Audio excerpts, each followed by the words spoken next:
Hey everybody!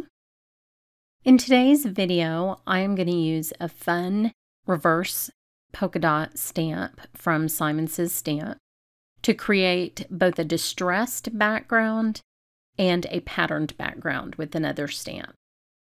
This is the background stamp, and I love that it's reversed, meaning the rubber is where the polka dots are not, because that lends itself to a bunch of really fun techniques. So I have a piece of cardstock set up in my MISTI, which I've customized with those turquoise tapes. And I have it taped down to the grid paper. I am going to be stamping repeatedly, and I needed the background stamp to go off edge. So I won't be using the corner. And I'm just going to partially ink the stamp in different colors of distress ink. And I'm using distress ink specifically because I want the image to be imperfect.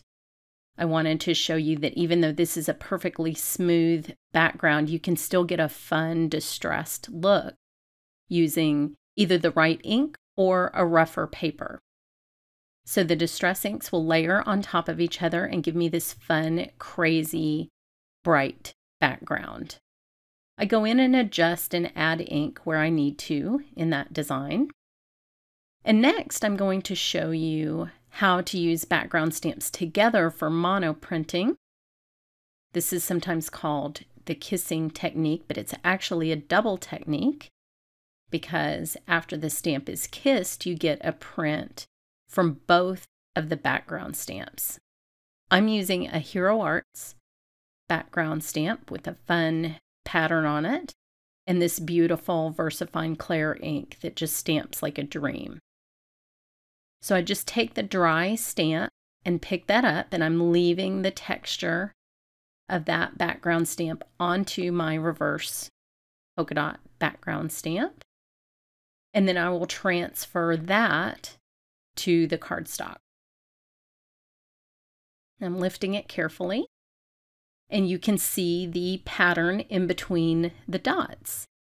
So this is another way to get texture out of a completely smooth stamp. But then also on the textured background stamp, there will be little voids where the polka dots were. Since they're a negative space, they just won't have any ink on them. And you can get a fun print from this background stamp as well. One of the things I like about VersaFine Clair is it stays wet long enough to emboss and to do these transfer techniques with. So I don't have to worry that that's drying while I'm adjusting the paper in my MISTI and making sure that I can stamp again with the ink that's left on the polka dot background stamp. So to monoprint, you just take a piece of paper and rub it onto the inked reverse stamp, and then you get yet another background.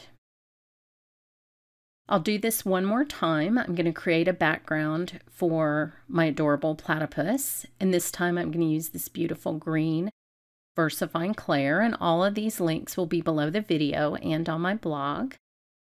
This is a stunning, stunning lime green color. And this time I'm going to use a different background stamp with a different pattern. It's a slightly less tight pattern, and so it's going to give me a really different look on the finished product. And you can see all those little stars and dots that are left from the medallion.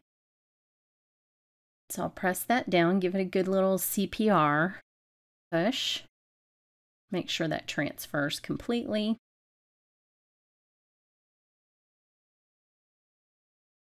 And then you can see what this looks like. So now I have that very subtle sort of Moroccan pattern in the background. Here's what I did with the distress background, and here's what I did with the Moroccan background. I hope you've enjoyed this. Thanks so much for watching.